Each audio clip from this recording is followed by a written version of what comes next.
You know that little inner nudge? Yeah. That thing you just can't quite shake? We hear it all the time, follow your passion, it's the secret sauce to a great life. Mm-hmm. But let's be real, how do you actually make that happen? Like, in practical Right. terms. Right. Maybe you're thinking about a career change, or there's a hobby that keeps calling your name, or maybe you just want, I don't know, more spark in your day-to-day. Yeah, that feeling. That's exactly what we're diving into today. Okay. We've pulled together a really fascinating collection of expert insights for you. We looked at articles from places like Forbes, Harvard Business Review, even some stuff from WikiHow, and some interesting research papers too. A real mix then. Definitely.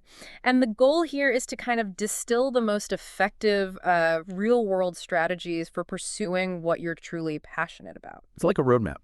Think of it like your personalized guide, yeah, Yeah. helping you create a fulfilling and sustainable path, cutting through all that vague advice you usually hear. Exactly. This isn't going to be some generic lecture. We've taken the resources you've shared, and our mission is really to pull out the key nuggets that will be most helpful for your specific journey, pursuing what really energizes you. Well said. So let's get started. Let's really unpack this. Where do we begin? Okay, so the very first place, and this comes up again and again in the material we looked at, is taking some dedicated time for self-reflection.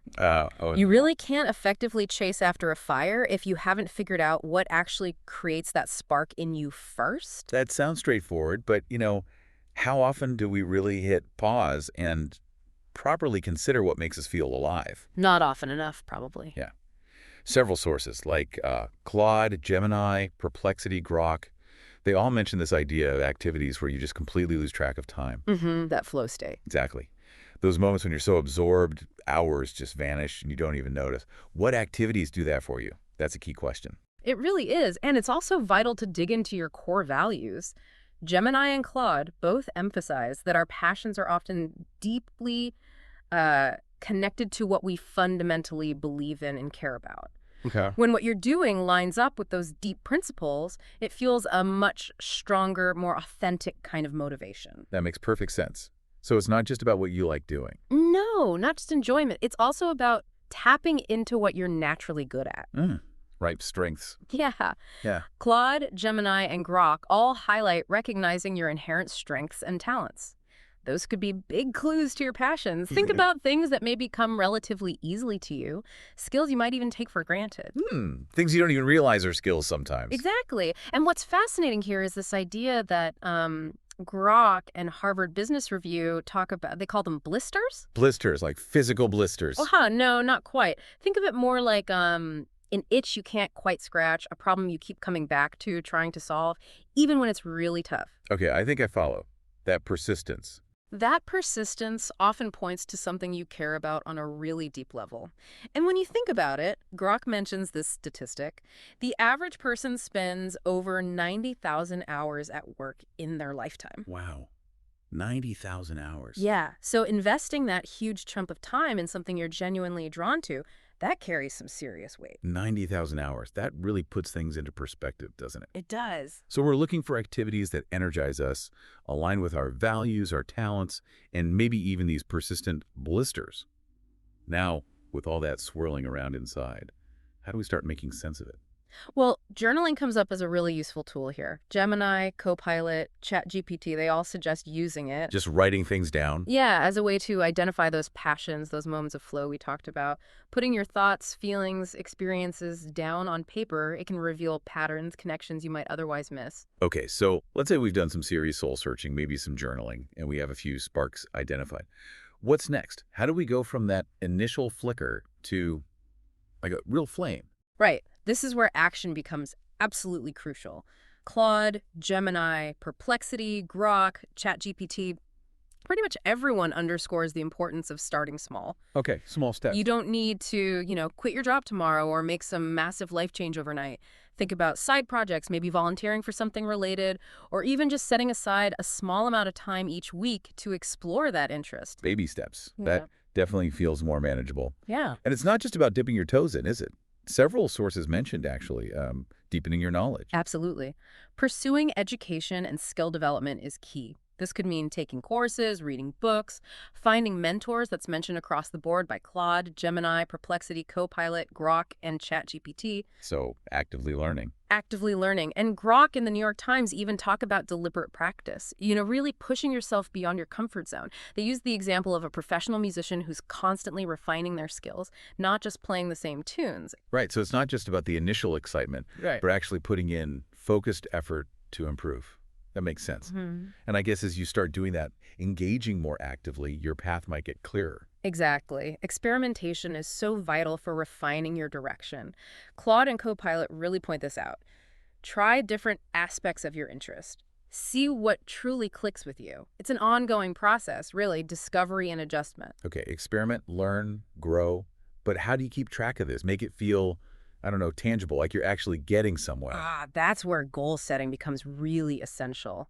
Claude, Perplexity, Copilot, Grok, they all emphasize breaking down your passion into smaller, achievable, realistic steps. Bite-sized chunks. Precisely. And Grok in the New York Times even suggest visualizing where you want to be in, say, 5 years, and then working backward from that vision to create a plan for today. Oh, I like that, working backward. It gives you that long-term direction, but keeps your focus on what you can actually do now.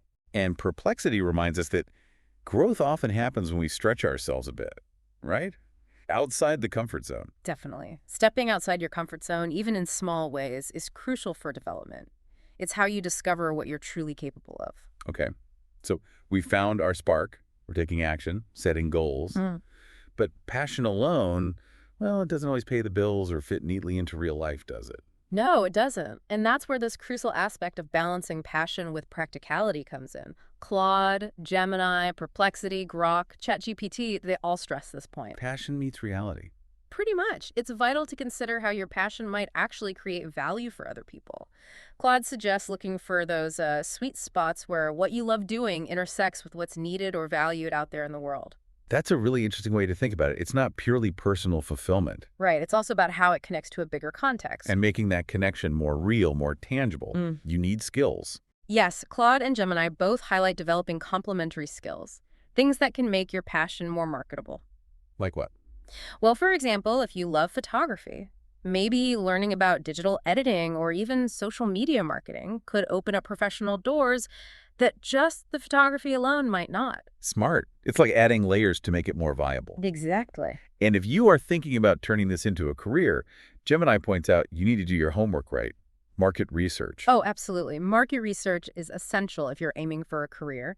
You need to understand the demand, who your potential audience or clients might be, what the competition looks like, the whole landscape. Okay, now let's talk about the elephant in the room for many people, money, the financial side. Yes, it's definitely a big factor. Perplexity, Grok, and WikiHow all stress the importance of financial stability. A common recommendation is having at least 6 months' worth of living expenses saved up.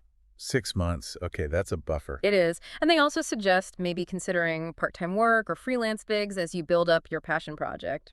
So you don't have to jump off the cliff immediately. Exactly. Grok even mentions something called the Bohnes hierarchy from Forbes. It basically says, make sure your basic financial needs are covered before you fully commit to passion pursuits that might not bring in income right away. That's a really grounded perspective, a reminder that, fundamental needs come first. But it's also important to remember, and Perplexity, and Grok point this out too, not every passion needs to become your job. Right. Oh, absolutely not. It can still be a deeply fulfilling part of your life. Just as a hobby, there's no rule that says passion equals career. Right. Finding the right balance for you. Exactly. It's about finding that equilibrium that works for your life. Okay, so once you're on this path, you've got some momentum.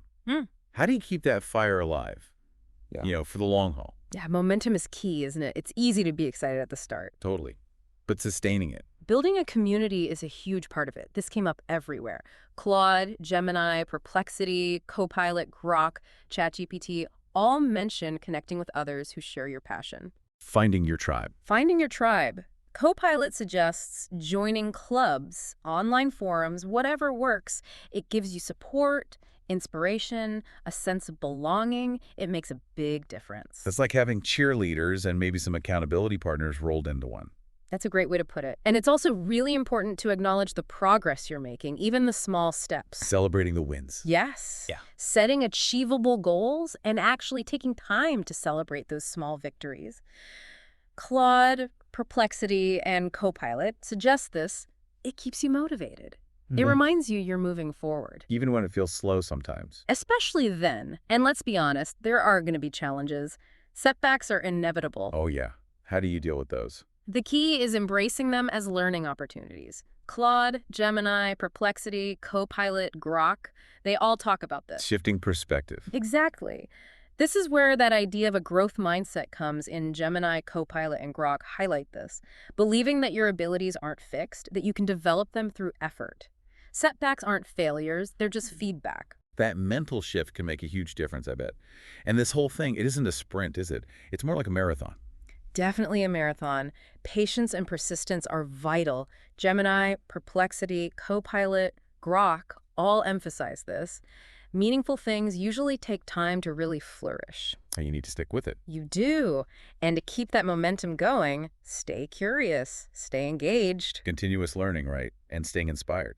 Gemini, Perplexity, Grok, ChatGPT, mention that. Yeah, the world changes, your field changes, you might change. Staying open to learning keeps things fresh. And that leads to flexibility, I guess. It does. Grok and BetterUp remind us to stay flexible and open to our interests evolving. What excites you today might shift a bit over time, and that's okay. It's natural, part of the exploration. Now, Grok, in some research from NCBI, brought up an interesting distinction between different types of passion. Ah, yes, the dualistic model of passion. It's quite interesting. It differentiates between what they call harmonious passion and obsessive passion. Harmonious versus obsessive. Harmonious passion is when you engage in something freely, you choose to, and it fits well, it integrates with the rest of your life. It's linked to positive stuff, like greater life satisfaction. That sounds like the goal. It generally is. Obsessive passion, on the other hand, feels more driven, more controlling. It can sometimes lead to negative things like burnout or conflict with other life areas. Okay. So one feels additive, the other potentially draining. Kind of. Grok notes that people with that harmonious passion tend to report higher life satisfaction. It's also interesting, Grok mentions the average time people dedicate to a passion is around 8.5 hours a week for nearly 6 years. 8.5 hours a week, that's a real commitment. It is, and it really highlights why that harmonious aspect is so important. You want your passion to enrich your life, not become the source of overwhelming stress. Makes sense. Okay, so we're reflecting, acting, balancing practicality, keeping the momentum going. How do we actually weave this into the fabric of our day-to-day lives? Make it stick? Right. Integrating passion with your daily routine, your existing responsibilities, that's really the final piece. Copilot, Grok, and ChatGPT touch on this. Making it fit. Making it fit. And time management becomes essential here. Intentionally carving out dedicated time for your passion, even when life is busy. Finding the pockets of time. Exactly. Copilot, Grok, and the New York Times emphasize this. Remember that example of the 72 hours in a week outside of typical work and sleep? Oh yeah, the 72-hour statistic. It's always a good reminder that we often have more discretionary time than we think. It's about how we choose to allocate it. And it's not just about scheduling time, is it? It's also about our overall well-being. The bigger picture. Absolutely. Maintaining a healthy balance, physical health, mental health, relationships, self-care that's crucial. Gemini, Perplexity, Copilot, Grok, ChatGPT all highlight this. Yeah. You can't pour from an empty cup, right? You can't pursue passion effectively if you're neglecting other vital parts of your life. True. Burnout is real. It is. And Copilot suggests viewing your passion as kind of an ongoing project, something you continuously work on, refine, adjust. I like that framing. An evolving project. Takes the pressure off needing it to be perfect right now. Exactly. And finally, Copilot and ChatGPT also touch on the idea of maybe aligning your passion with a larger sense of purpose. Connecting it to something bigger. Yeah, finding that connection to something beyond just yourself can add another really powerful layer of meaning and motivation. Okay, wow, we've covered a lot of ground. So as we wrap up, what are the absolute key takeaways? If someone wants to effectively follow their passion, what should they really remember? I think it boils down to these core ideas. First, that deep self-reflection, really understanding what lights you up. Second, taking consistent action, even small steps. Third, finding that vital balance between passion and practical life. Fourth, actively nurturing your momentum through community and resilience. And finally, fifth, really integrating it into a sustainable, well-rounded life. It really sounds like a journey, doesn't it? Not some final destination you just arrive at. Absolutely. So many sources emphasize that. It requires being adaptable, willing to learn continuously. And, on that note, here's a final thought for you, the listener, to maybe chew on. Some research from Stanford, which Grok and CNBC mention, suggests that passion isn't always something you just stumble upon, something you find. Oh. Yeah, it's often something you actively develop. Develop, not find. Interesting. It is, right. So instead of just searching for that perfect pre-existing spark, maybe ask yourself, what small experiment could you try this week? Something to explore, a little interest that's budding, or maybe reignite an old passion that's gone dormant. Just think about one actionable step you can take, maybe even right now, to apply just one of these ideas we talked about to your own life.